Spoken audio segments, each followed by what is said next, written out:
मुंबईतील मोहरमच्या वेळी गोळ्या वाटणाऱ्या फैयाज प्रेमजीबद्दल एक नवी माहिती समोर आली आहे। फैयाज प्रेमजीच्या ईमेलमधून ही माहिती उघड झाली आहे। देशातील शिक्षण व्यवस्था, आरोग्य व्यवस्था वाईट असल्याचं त्यानं नमूद केलंय।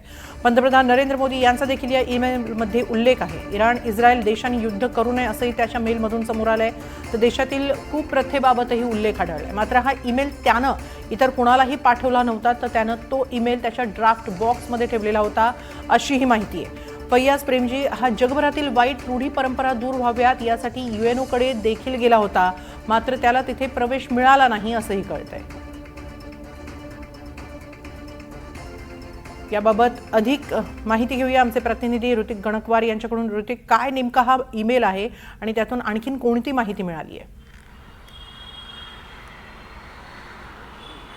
नक्कीच आपण बघतोय की फैयाज प्रेमजी ज्यानं 26 नोव्हेंबरला आपण बघितलं तर 26 तारखेला मोहर्रमचा जो जुलूस होता, त्या जुलूसमध्ये आपण बघितलं तर काही कॅप्सूल्स आणलेल्या होत्या। त्या कॅप्सूल्समध्ये 1 ग्रामपर्यंत झिंक फॉस्फेट होतं आणि त्या लोकांना तो देत असल्याचं पाहायला मिळत होतं। पोलीस या प्रकरणाचा तपास करते। पोलिसांना त्याच्या फोनमध्ये एक ईमेल भेटलेला होता। त्या ईमेलमध्ये अनेक जे भारत आणि इतर देशांचा उल्लेख आहे, त्या देशांमधल्या ज्या रूढी परंपरा आहेत, ज्या कुप्रथा आहेत, त्यांना त्याबद्दल त्याने लिहिलेलं होतं। या सर्व वाईट आहे आणि विशेष म्हणजे आपल्या देशाबद्दल त्याने देखील अनेक टिप्पण्या केलेल्या आहेत। मुस्लिम समाज असेल, हिंदू समाज असेल, त्यामध्ये ज्या अनेक रूढी परंपरा आहेत, ज्या की कुप्रथा आहेत, ज्या आपल्या मानवी शरीरास हानी पोहोचवतात, अशा प्रकारच्या अंधश्रद्धा पाळू नये असं त्याचं म्हणणं होतं। पंतप्रधान नरेंद्र मोदी यांचा देखील त्या ईमेलमध्ये उल्लेख आहे। या प्रथांवरती त्यांनी काहीतरी करावं असं त्याचं म्हणणं होतं। मात्र हा ईमेल जो आहे त्याने ड्राफ्टमध्ये ठेवलेला होता, त्याने तो ईमेल कोणालाही पाठवलेला नव्हता।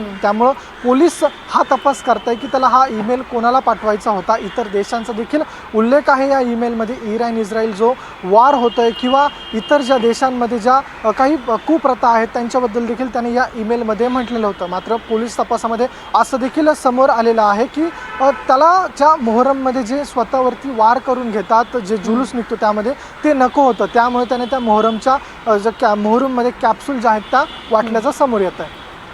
नक्की, धन्यवाद ऋतिक, आपण दिलेल्या या सविस्तर माहितीबद्दल।